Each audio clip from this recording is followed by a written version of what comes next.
So this panel is on socio-cultural issues, and it's being moderated by Susan Snyder and George Thomas.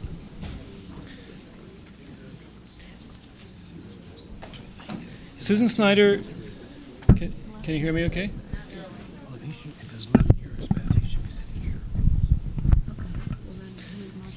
Susan Nigra Snyder is a registered architect and a partner with George Thomas in CivicVisions, a Philadelphia-based firm.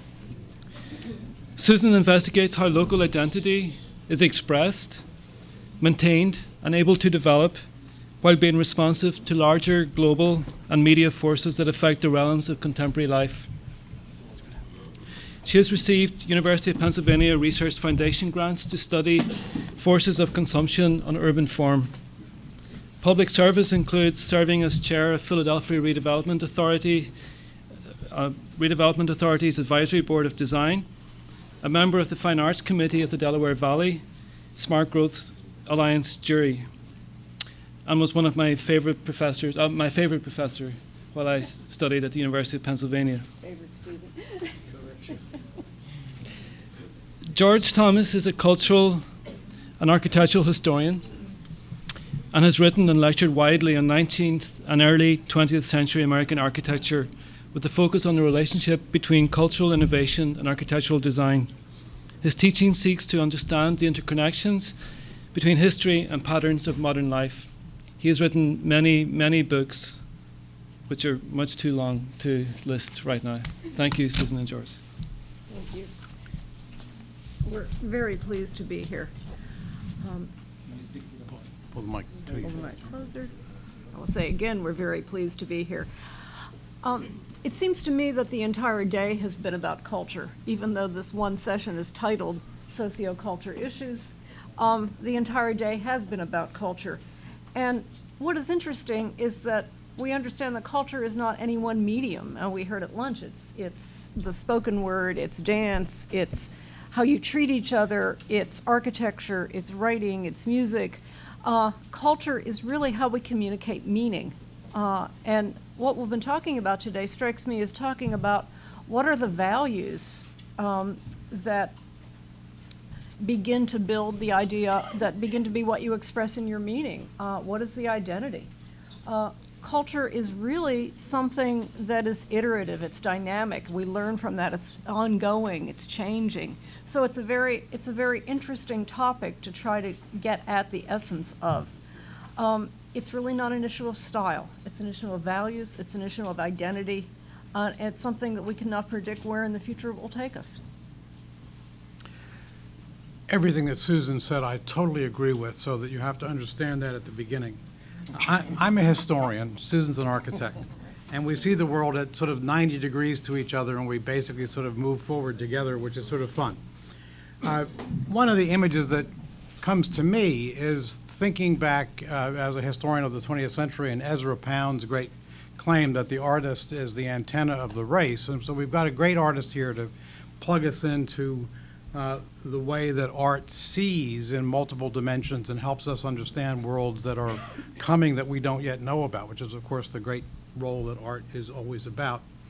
The counter to that, of course, is that we, as historians and people who look into history and try to understand how we got to where we are, not because we get to run the same race over again, because that doesn't ever seem to happen, but because it gives us insights into understanding our world, comes to the side of history and anthropology and the two dimensions that we're going to try to bridge here as we put this session together. Stanley wants to go first, all right. What does strike me is one of the great ideas that an architect that I did a lot of work on as a PhD student and then later actually got around to writing the book on. But William Price made the case when he was asked why cities were so ugly. He made the case that basically cities only became beautiful when the people who lived in them were beautiful. And beyond that, he said that once people are happy, once their lives are good, once their lives are rich, then they will make beautiful cities out of their own engagement. And what I think we've seen here today is an extraordinary thing. To see all of you here all day so engaged. And our experience looking at America would have been that there would have been 3 fist fights, four or five politicians shooting each other, and all sorts of things. So this has been an extraordinary experience. So we're going to kick off with Stanley, and Susan is going to introduce Stanley because they're old friends by relation. Stanley Burnside received his bachelor's and Master of Fine Arts degree from the University of Pennsylvania, where I knew his brother. Speak to the mic. Okay, sorry. Stanley received his Bachelor and Master of Fine Arts degree at University of Pennsylvania, while I knew his brother Jackson. In 1979, he returned to the Bahamas, became a member of the Saxons, and later a founding member of the One Family Group. He went on to teach at the College of the Bahamas. He is a co-founder of the collective, this is really clever, Bahamian Creative Artists United for Serious Expression, because, which promotes Bahamian art internationally. Burnside's work remains committed to his belief that Bahamian art is a powerful tool in socioeconomic development. Stanley. Wonderful. Well, thank you very much. Do I really need this mic, or are you recording? Okay, all right. It really is quite amazing to see so many familiar faces here. And, okay, yeah. It really is amazing to see so many familiar faces here. When I told the dean that I was going to be bringing something different to this, he said, oh boy, He was a little worried, I think, but I promise you, you won't be, you won't be charged with anything as a result of my presentation here today. That I can promise you. But let me just say that I'm going to look at it from the angle strictly as an artist. And we artists are dreamers. You have the technician here who will talk about the project from a more pragmatic point of view. But we artists think in an abstract way. And I'd like to think that the Bahamas is all about the rhythm. The rhythm of the drum, the rhythm of the people, the rhythm of the people who've been there all day, listening to all kinds of talks, and who probably want to get a little relief, That is what culture does. And culture comes in, when we talk about, the family in Exuma, living on the ocean, right? They don't have any cash, but they have the ocean that they can go to every day, They can climb a coconut tree and get the coconut and get some coconut juice. They got fruit in the gardens.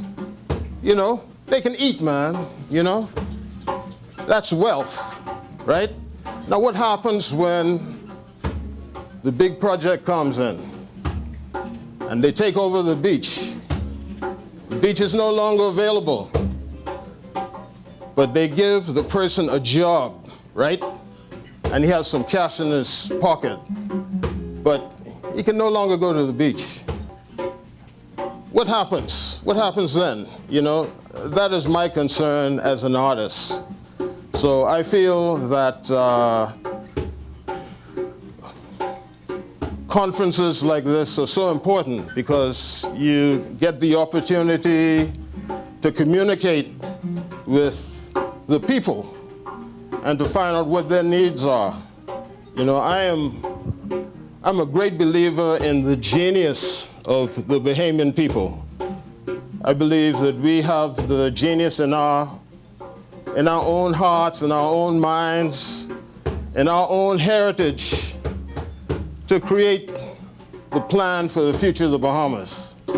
Many of us, we do things from scratch. There's a thing called Jankano, and it's a very famous Bahamian musician said, It's called Junkanoo because the artists make new things from junk. So it's Junkanoo. And Bahamians can make things happen. Bahamians went out to Arawaki years ago, and they decided they wanted to make some restaurants. And they just made some ramshackle restaurants from scratch, from junk. And nowadays, those restaurants are one of our tourist attractions. You know, as an artist, and as someone who has studied art abroad, one of my dreams is to exploit the talent that we have in this country. We are a country of thousands of artists. I'm sure that per capita, we have more artists in this country than anywhere else in the world. I'm certain of it. Why on Bay Street, Boxing Day and New Year's, you have thousands of artists. Thousands. And I'm not just talking about craftsmen. Many of these people who participate in Junkanoo are artists who could be introduced to more permanent materials and who could feed their families with their talent. That is my dream. My dream is to exploit the talents of Bahamians in craft and in art. We have a multi-million-dollar souvenir industry, a multi-million-dollar souvenir industry. And I mean, those of you who understand what I'm talking about, why can't we marry those artists with this industry? You know, it seems very simple, but I contend that we're looking at employment, we're looking at industry. Take Junkanoo. Take the designs and the color of Junkanoo. Imagine a textile industry. Imagine a clothing industry. Imagine prints, T-shirts, all kinds of items with Junkanoo design and craft on them. Why can't we do that? I mean, it's just sitting there, and why haven't we done it? I say that when you talk about developing the Bahamas, you have to talk about the empowerment of our people. And you have to look around to see how can we create opportunities for Bahamians to be empowered, opportunities for Bahamians to control their own destiny, opportunities for Bahamians to be self-sustaining, to make livings, to feed their families. And I contend that we're sitting on a gold mine in Junkanoo. Now, Junkanoo is the art of collaboration. How much time do I have? 2 minutes? Okay. Junkanoo is the art of collaboration. And you know, in Junkanoo, artists get together to create works of art collaboratively. So I think that we are uniquely qualified if we have the right kinds of communication with those who come here with plans to develop our country. We are uniquely qualified to collaborate with those people. And at the end of the day, I think we will have projects that are self-sustaining, because there is the potential for Bahamians to rise up at some point and to wonder why they're not in control of their own country. You know, you have to be very, very careful about that. You know, there's the balance that has to be created between independence and trying to be Western. You know, Bahamians are very much into making money, right? But Bahamians also have to be concerned about how much of this country do we own? How much of this country will our children own at the end of the exercise? And as an artist, I can say those things and get away with them because they expect for me to be crazy, right? But the art of collaboration. We are a country of collaboration. I, along with my brother and an artist, John Beadle, created a collaborative series of paintings called Jammin'. And in those paintings, the three of us worked on all of the pieces collaboratively. We had been working in the Junkanoo shacks together on Junkanoo pieces, and we took that same spirit of collaboration into the studio and created paintings. And these are some of the paintings.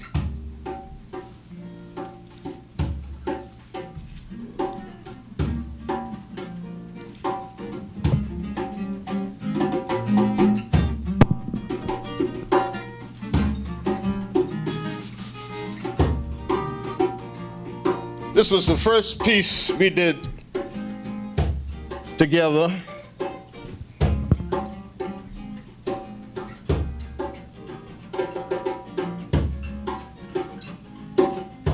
The amazing thing about these works are they all look like they were created by one individual when three of us were working together on them. This is a group called Because, the collaborative group that we started together.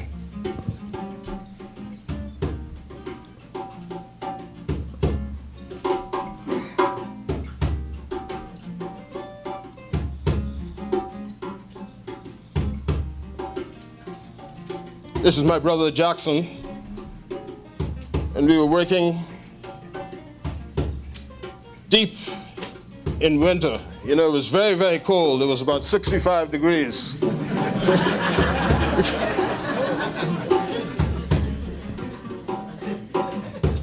It's a series of paintings we did for Atlantis.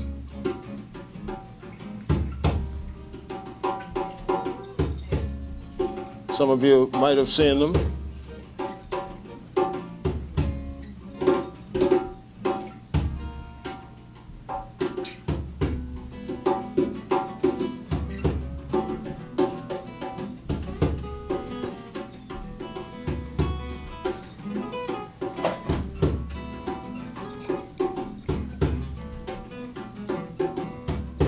We took some of this collaborative work to Atlanta for the Olympics, and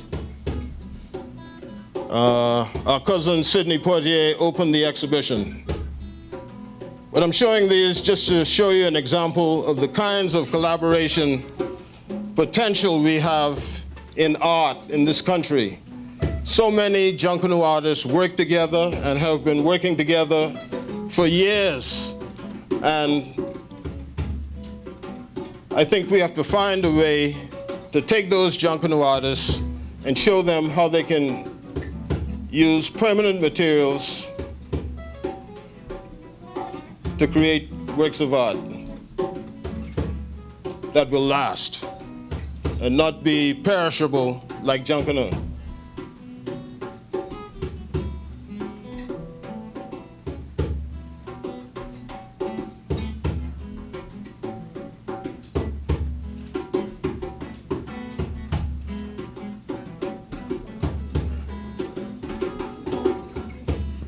Okay, this is the last piece, and this was acquired by this young man you might be familiar with. Well, I'd like to introduce my accompanist, Mr. Pat Carey, the leader of the Bahamen, and Ruben Delaveau, master drummer.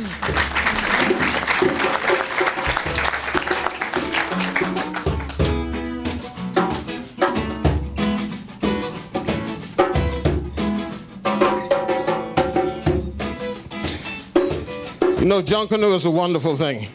I'm ending right now, you know. I know you've been here all day, you know. I mean, there's a thing that you do in Junkanoo that, I mean, you really get free, you know. In Junkanoo, you see people, when they dance, they look like this.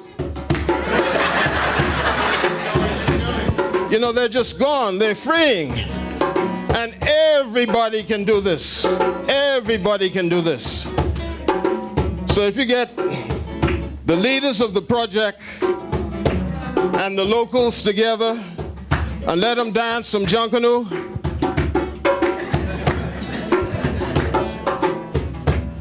you'll have a great collaboration.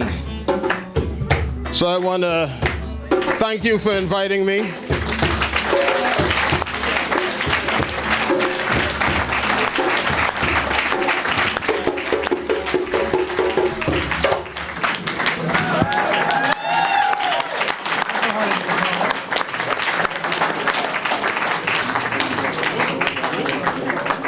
So the good news for Michael Pateman is he gets to follow Stanley. And Michael is the senior archaeologist for the Antiquities, Monuments, and Museum Corporation at the National Museum of the Bahamas. He holds a PhD in regional development planning and an MA in applied anthropology, public archaeology. Dr. Pateman's research aims to integrate community indigenous-based knowledge and scientific knowledge to develop effective plans and policies for sustainable protection of important cultural and natural resources, most particularly Stanley. His other research interests include pre-Columbian diet, political ecology, and heritage management. So go for it. Well, I want to thank the organizers for including me in this wonderful conference, and I would also like to thank whoever put together this program for putting me after Stanley. That woke everyone back up. But just to give a little background, as said, I work with the Antiquities, Monuments, and Museum Corporation, and we are the principal heritage conservation agency for the country. We're a quasi-governmental agency, and just by saying what I did, that shows we have a massive mandate. But what I'm going to just talk about, and this presentation has changed multiple times, starting from last night when we had a meeting with all the speakers and so forth, I changed it. Then just sitting here, I started changing it. So I'm glad I decided against a PowerPoint.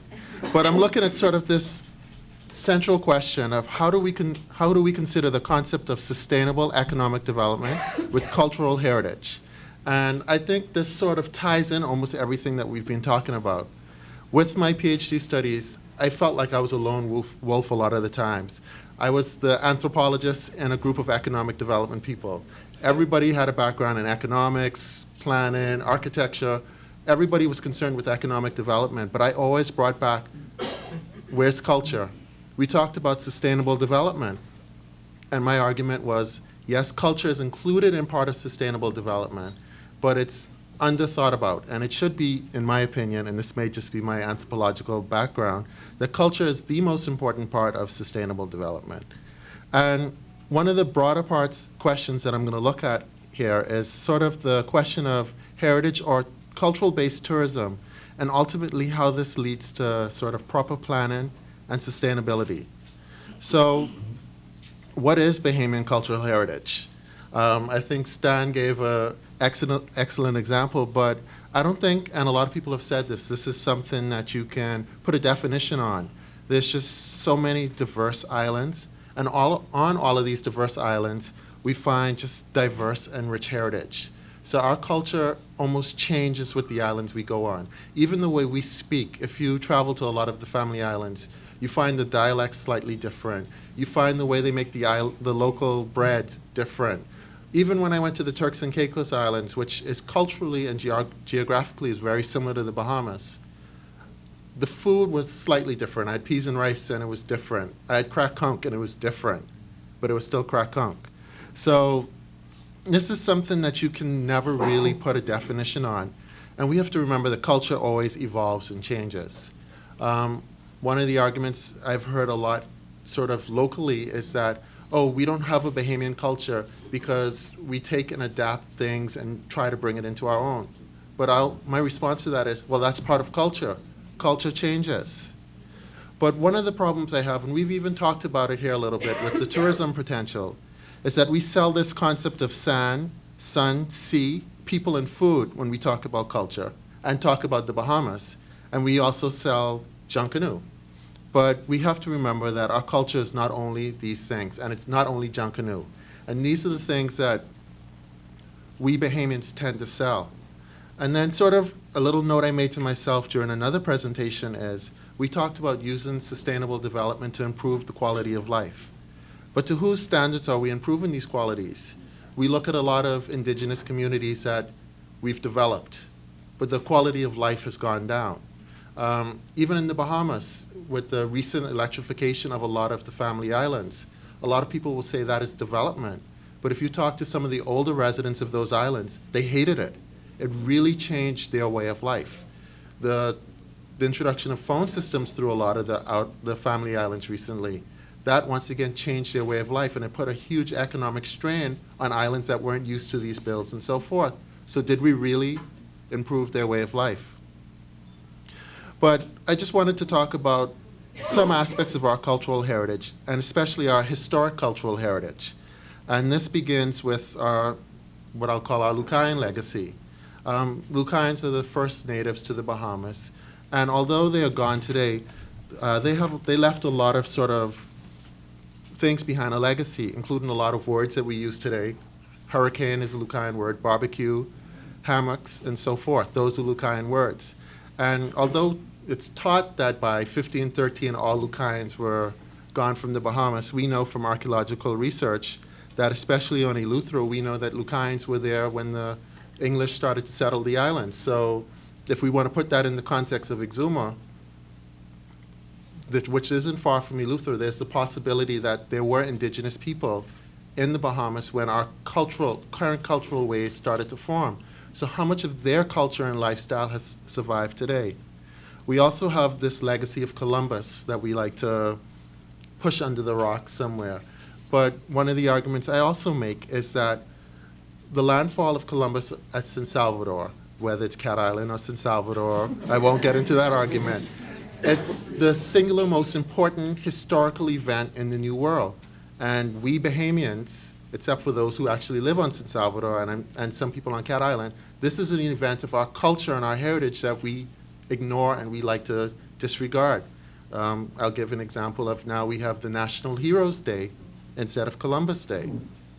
I think that's a discussion we need to revisit to evolve our culture. We also have we have Spanish cultural heritage. A lot of the early Spanish colonial explorers of the New World wrecked in the Bahamas. In the early 1500s, we have Spanish shipwrecks throughout the Bahamas, and including in Exuma, where the earliest known, or at least earliest found wreck in the New World is located in the Exumas. This is an aspect of our culture and our heritage that we need to understand, know, and share. And then, of course, almost the biggest aspects of our cultural heritage from the historic standpoint begins with the Loyalists and their slaves. And in Exuma, this is really, really prominent because one of the biggest slave owners in the Bahamas was a Roel. And if you go to Exuma now, everybody is named Roel, or at least in my experience. But this sort of shows that these ties and these legacies come on. In Exuma, and I'm going to focus the rest of this on Exuma, the culture and the heritage really starts to grow from after the Loyalists and their slaves. We get into the emancipation and how the lifestyles changed and grew. And I cut out a lot of stuff that Eris Monker talked about at lunchtime. The development of dance, the development of music, the development of foods. All of this really took forth after emancipation. And then we also have the other really singular event in Bahamian history, which also signifies our culture and our heritage. We talk about independence. So how do we protect and sustain this heritage? Well, before we talk about that, let's look at threats first. We have, and it's being talked about throughout, we have ad hoc development, no planned development, or planned development that does not consider culture and heritage. And Mr. Director of Works, I have to say, when you do the new highway in Exuma, let's make sure we look for the historic sites first so we can make sure that we protect them and involve them in the planning process. We have unsustainable growth, and Exuma is another prime example of this, where you have large hotels on little islands. And this really destroys ways of life, destroys the culture of the island. I think Four Seasons is a perfect example of that, where Exuma, and from when I went there as a boy a lot, changed with the development of Four Seasons. I heard a lot of people talk about, well, they had to bring in workers, so you brought in a lot of people from New Providence, construction workers. Where'd they go after the construction was done? A lot of them stayed. They kept, and they brought their way of life into Exuma. And so I've heard a lot of people, a lot of my friends from Exuma talk about how their lifestyle changed with the construction of Four Seasons. Another big threat to culture, and no offense to the politicians in the room, but uneducated politicians. Our culture is something that we have to make sure that our politicians understand the importance of, because our culture, in my opinion, and in a lot of scholars' opinions, is one of the most important things about who we are. And if we don't protect these, then these things will go away. And that actually ties into uneducated people. So how do we fix this? Well, some of the things started coming up already. One of the key things is local buy-in. When we talk about these tourism projects, and I hate to use tourism as an example of development because it keeps us in this service-based economy, which really has shown itself over time is not very sustainable. But if we look at tourism, cultural tourism is the #1 reason why people travel today in the world. But yet, what do we do in the Bahamas for cultural tourism? I can give an example of New Providence. Our work, we manage the Fort Fincastle environment. That is the most visited site in the Caribbean by tourists outside of downtown Nassau. The #1 visited site in the Caribbean. And we'll even say it, it's a dump. We need to convince our politicians, our leaders, our people that an investment in our culture, our cultural heritage, can return economic gains. So local buy-in is a key thing. Another sort of solution, what I look at is we need to look at a way of life impact studies. When we talk about massive development on islands, or even any sort of development, we should look at how is this going to change the way of life. Is this true development or not? And then one of my big advocates is the cultural resource management study. Also, I think we in the Bahamas need to start to stop internalizing things, because we here like to say, oh, we don't need international help. Just because they do it that way elsewhere doesn't mean we have to bring it here. But there's important agencies like UNESCO, and I wish Frankie Wilson had stayed here, because I felt that his appointment as the chairman of UNESCO, although he resigned, was probably the most important job that he had, because this is an agency that dedicates itself to the protection of culture. And there are 5 cultural conventions in UNESCO, and the Bahamas has only signed 1, and probably the least impactful of all of the conventions. We have the World Heritage Convention that's concerned with the built and natural environment, which the Bahamas has not signed.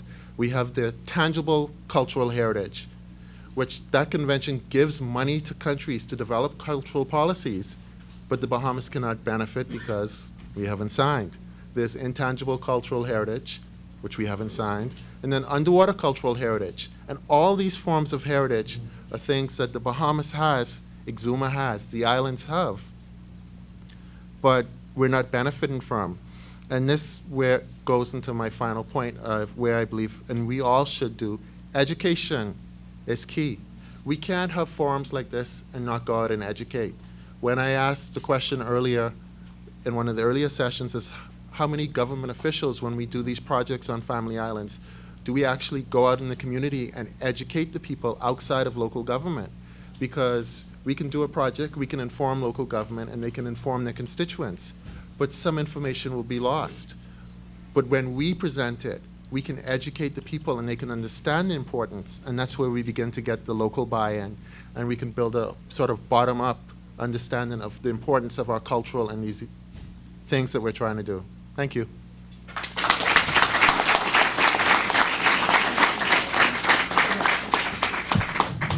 Michael, I thought you were going to dance. I left that to Stan. I want to make one comment. Just in kind of tying together the dynamism of culture that Michael is talking about and the collaboration that Stanley is talking about, I think, before we begin the questions, I just want to throw out that I think that gives a different edge to the idea of planning and zoning as a fixed idea.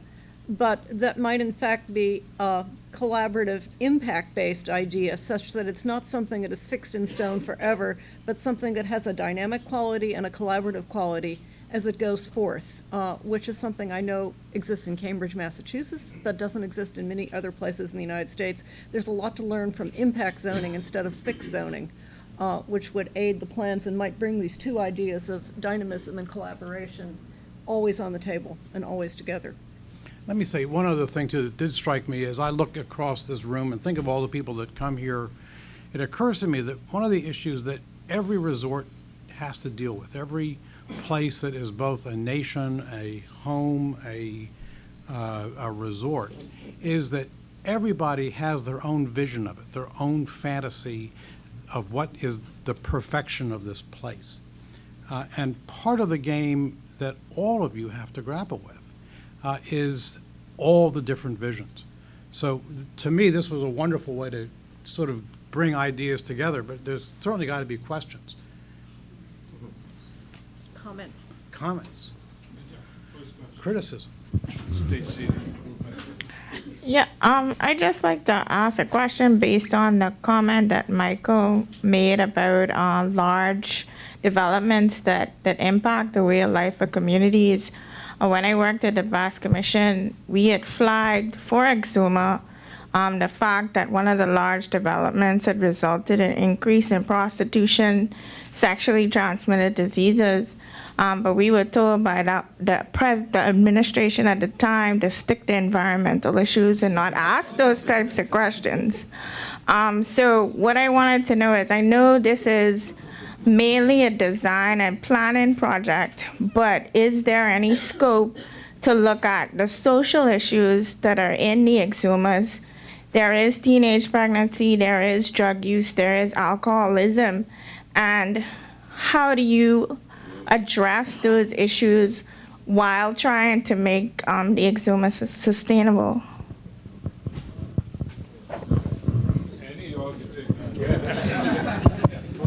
Well, I could jump.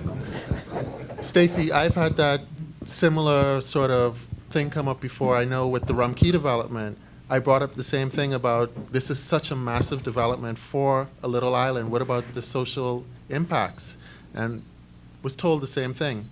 However, though, I think this forum where we're looking at sustainability, the social issues are equally as important, and I think fits into this session, although we've kind of overly focused on culture. So I think all of those have to be addressed if we're going to come up with a true sustainable plan.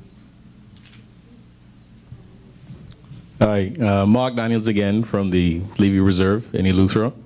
And just a comment on what you had said, Dr. Pateman, about preserving cultural and cultural knowledge. So at the preserve, if most persons aren't familiar, we are a native plant preserve where we promote and celebrate our native species of plants in the Bahamas, and more so educate visitors, and that's local students and tourists to the island, about the traditional uses of plants that we would have used in Eleuthera and in the Bahamas. And it's been an interesting experience watching not only the students enjoy the experience of coming to the preserve, looking at plants that might have been used to treat the cold or the flu, sitting down and making bush teas, enjoying that experience, and also watching visitors to the island appreciate the fact that we are trying to preserve that knowledge and pass it on, not only through word of mouth, which we would have traditionally had from your grandmother that might have said, go boil this twig in the backyard because you're barely hurting. So we feel as though we're serving that role in continuing the transference of that knowledge. And I think that type of model can be replicated in every island, and not only about the plants, but as you said, historical buildings, features beneath the water. And I know that the potential for it is great. And so I just wanted to say from my point of view that persons are very much interested in it, and there is a value on it, a tourism value on it, and it has attracted persons, as we've been open only 2 years now, People have come back multiple times to visit, and we've gotten very positive feedback from the experience in itself. And so I would like to see more projects like that, or like ours, done throughout the Bahamas. So I just wanted to comment. For the record, that's what we wanted to do at the Botanic Gardens, but they wouldn't let us do it. Not on the record. Good evening. First, I'd like to say you couldn't have chosen two better speakers for this cultural presentation. Mr. Pateman, I just want, for the record, I just want you to know, in terms of the Caribbean, facts show that visitors come to the Caribbean primarily for the sunshine and sea, but it is the culture which binds them to the destination and makes them come back over and over again. And that's why, like Eleuthera was there, and that preserve, I don't know how many of you have been there. It truly reflects the culture, not just of Eleuthera, of the whole Bahamas, you know, that part of, yes. But I have a little, Mr. Stanley Burnside, my dear friend, I have one issue in terms of Junkanoo. The Junkanoo fellas, you have to do more in terms of the entrepreneurial aspect.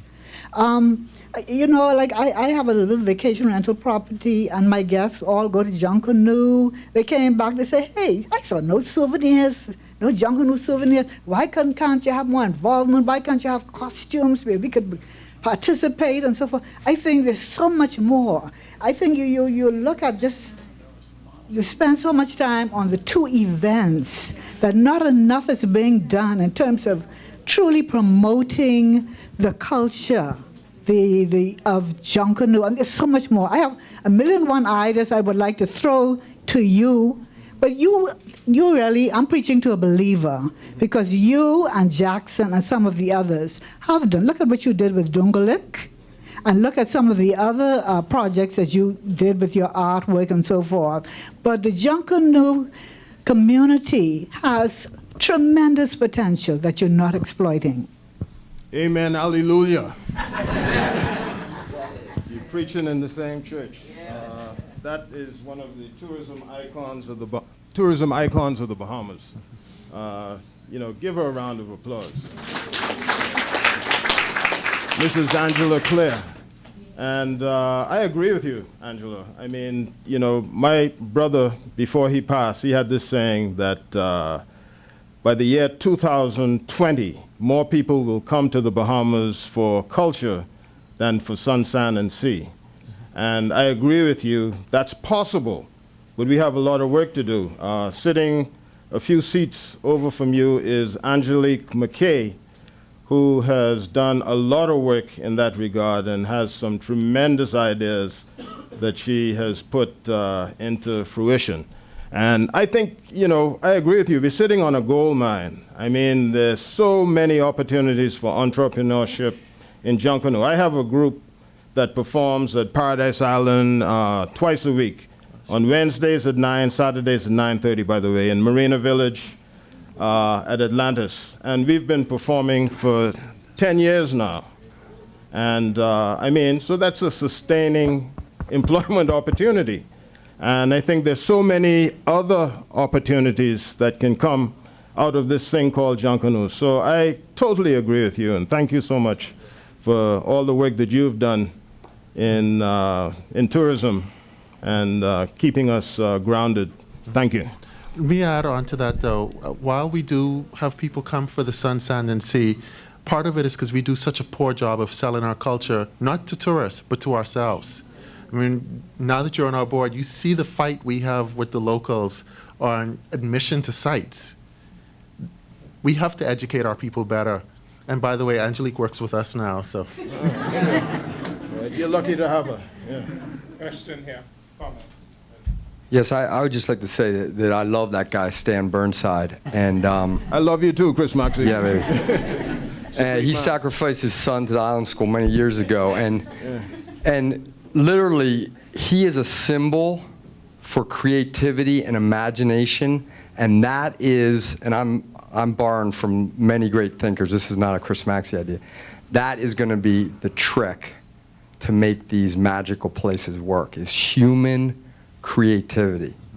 And I'm inspired that you're part of this conference, and I think a lot of credit needs to be given to the dean, because I know from just looking at his website that Dean Mustafavi is all about creativity and imagination and doing things completely different. Imagine instead of a golf course that we build an agricultural park. What a crazy idea. Thank you very much.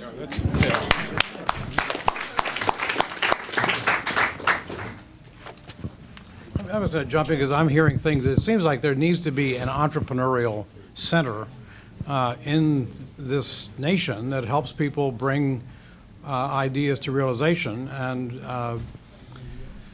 Michael was explaining to me that there is one, but it's political. So I thought he'd help us explain it. Jump in. Help us understand. I think it was best said there, I work for government, so don't kill me. Oh, okay. Can I say something? I'm developing a program now where we have identified a few Junkanoo artists who happen to be really, really fine artists, but who have never used any other material other than Junkanoo.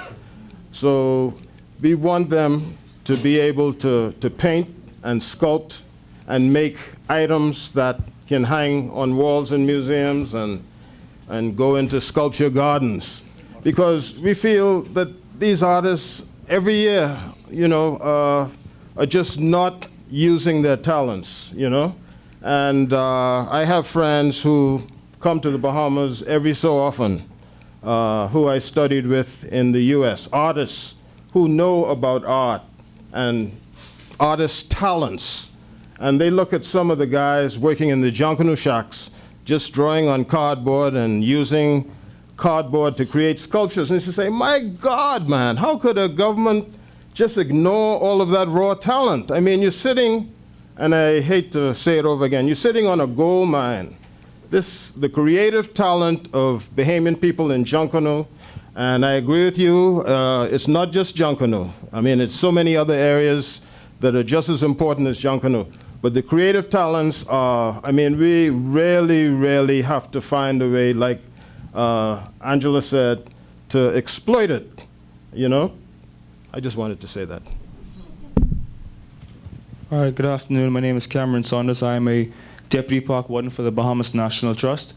I guess in talking about culture, the idea came to me earlier in one of the earlier sessions, and I thought I'd wait for now to bring it up. But in terms of education, I want to know if in the schools, in the high schools particularly, was there any fundamental economic classes or information being given to the students?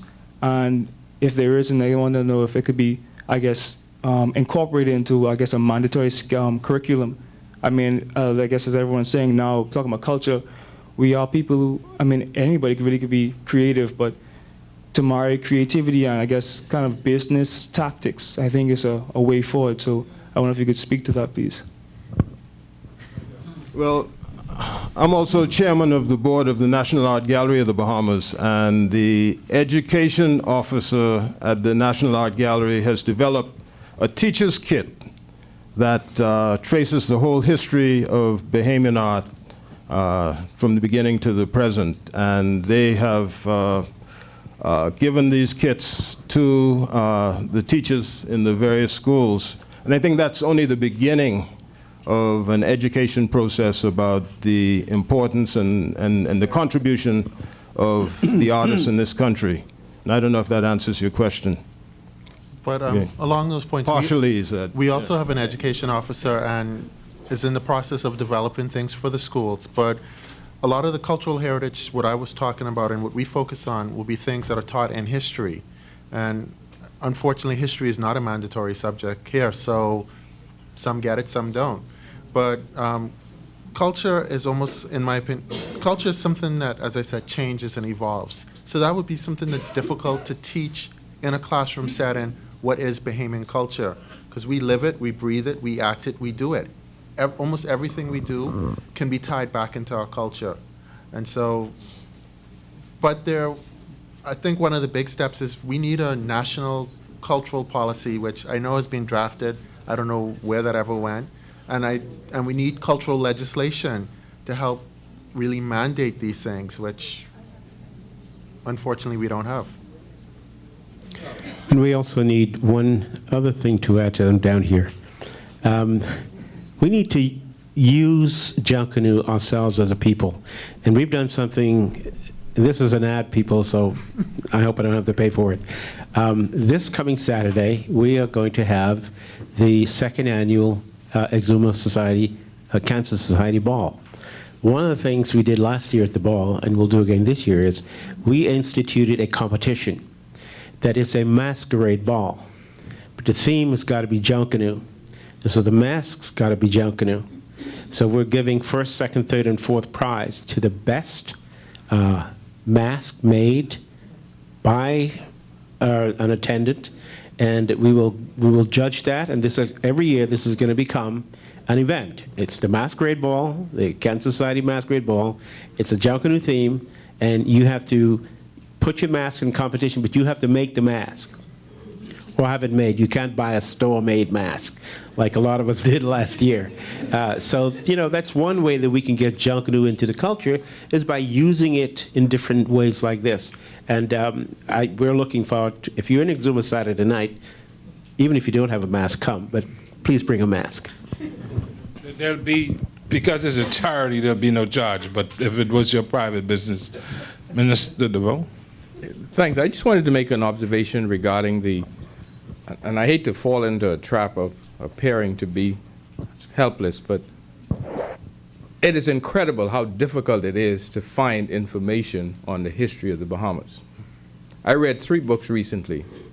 A novel, The Last Marlin, which is a history of marlin fishing in Bimini, a textbook called The History of Florida, and then a piece called The Swamp, which is the building of the Everglades and the drainage system in South Florida. From those 3 books, I learned more about the Bahamas and the Seminole Indians and Andros than I did in all my life. Now, if we are going to promote cultural tourism and we are going to evoke the connectivity, say, between Florida and Andros with the Seminole Indians, it cannot be fair and right that is not taught in our schools, or that you have to go to Harvard to learn about this, because most of the information is probably contained in Army journals. And we're not soldiers, because the war with the Seminoles was about the resettlement of the Indian tribes, and much of our history is tied to that.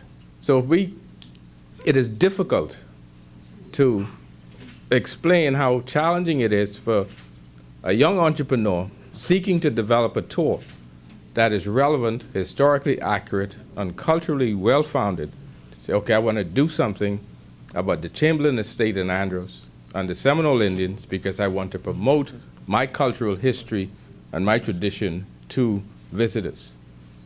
You would be lying through your teeth because the information is very difficult to find and put together. But that, to me, is the challenge we must confront in order to make this an entrepreneurial activity and realize the potential that exists. Because it's also true in Barataria.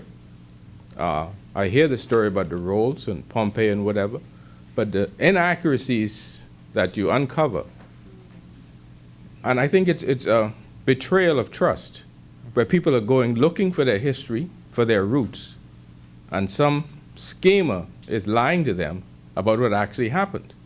And so there's a need for historical accuracy, but it's very difficult to put this information together.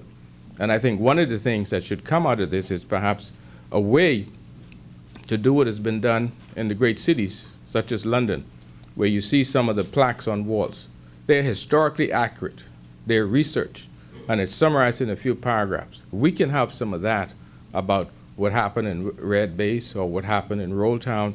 Then we can have a sense of place and being that helps to build this tradition and make cultural entrepreneurs. I enjoyed the books, by the way.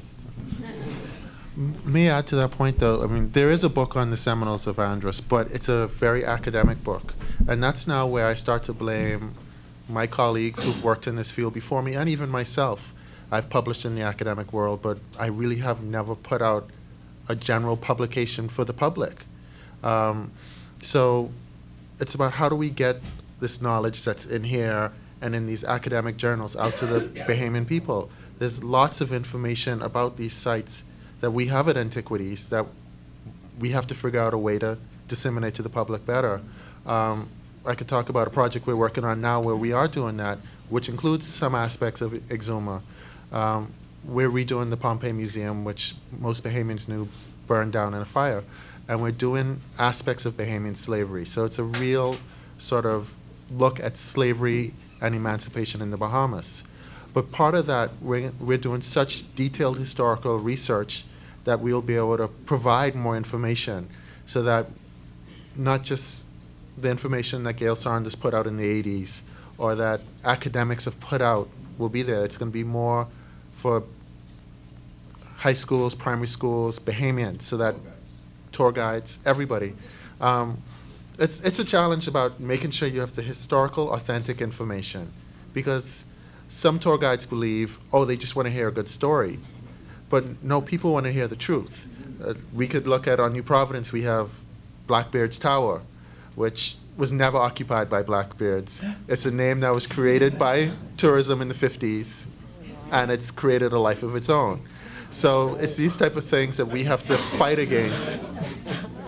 Angela, all eyes went on you. Okay, we have one more question. This one is for you, Michael, with the UNESCO conventions that we have not signed on to.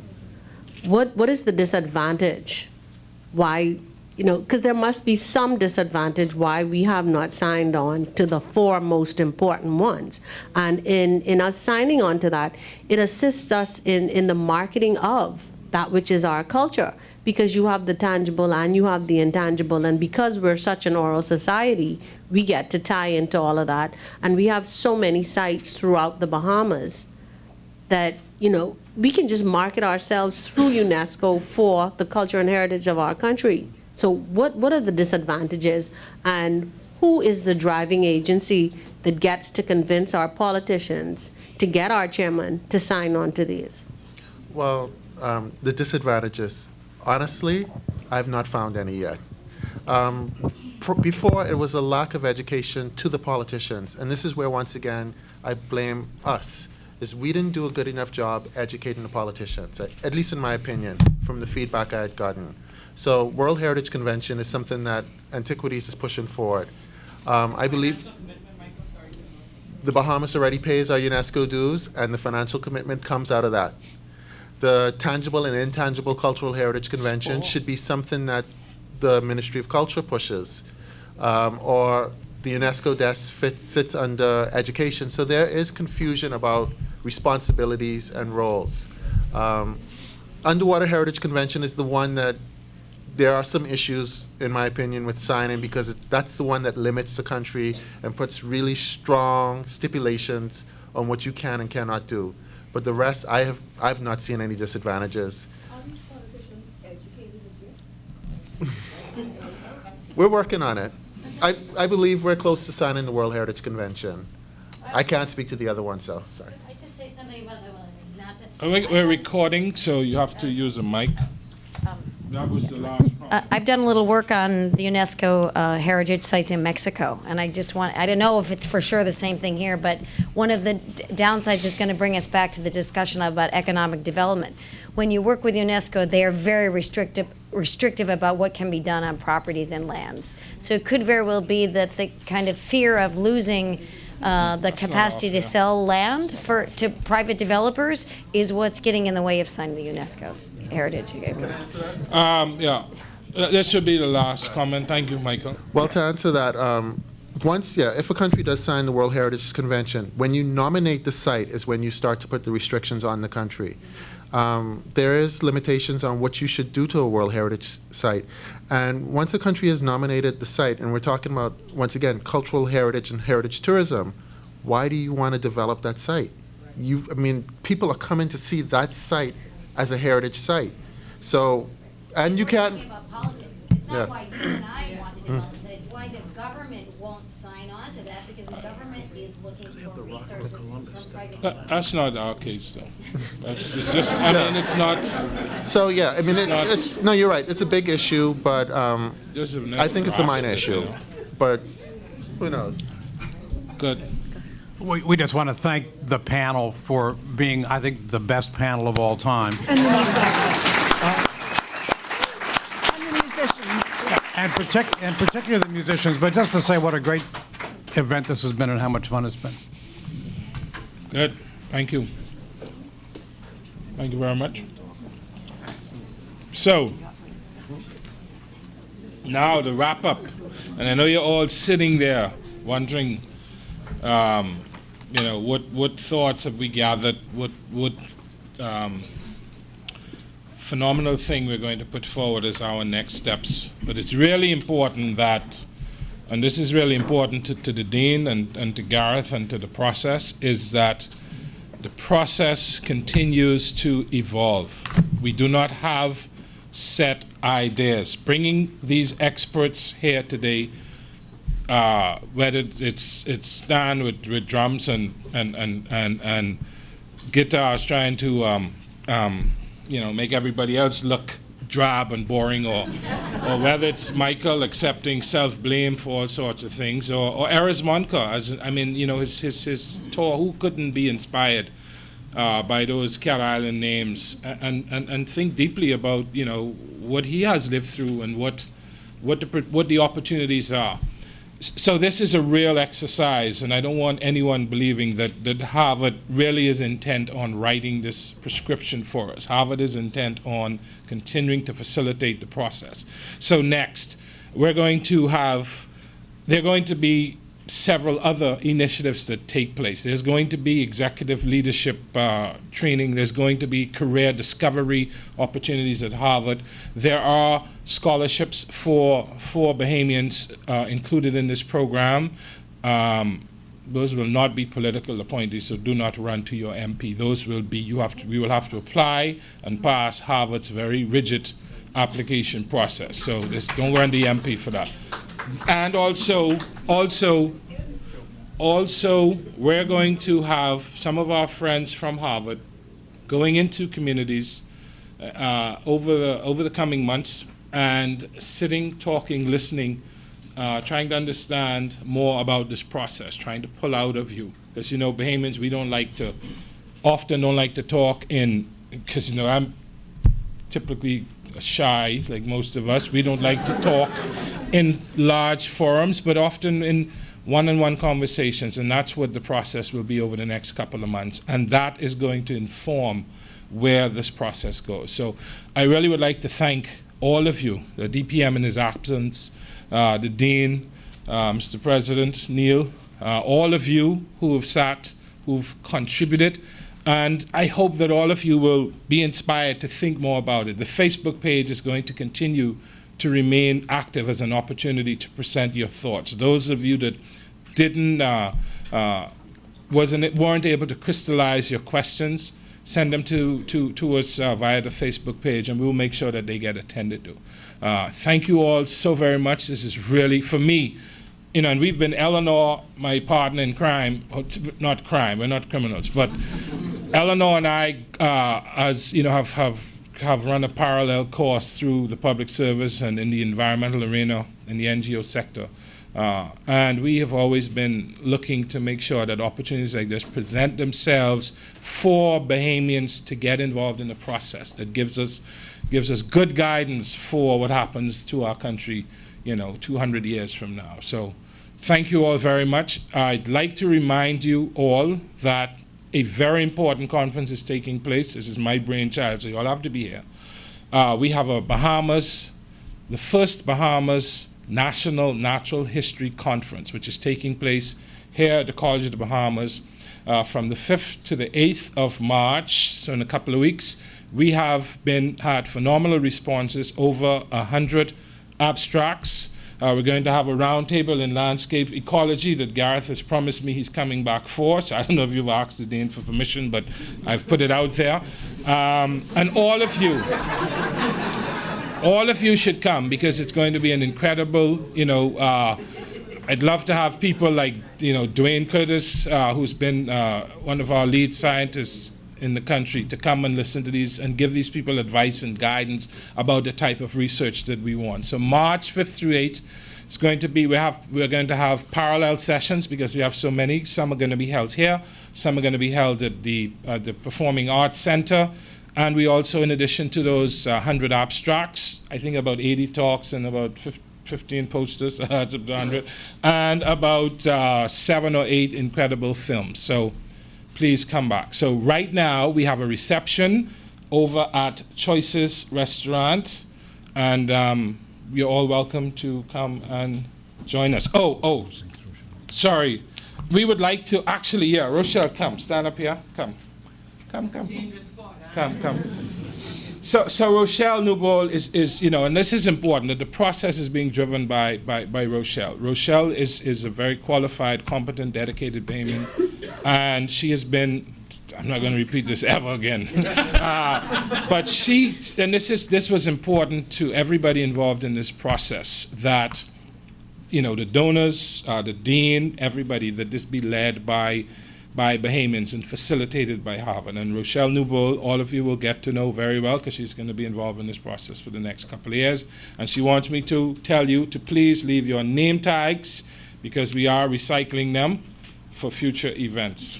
Thank you. Let's go to the reception.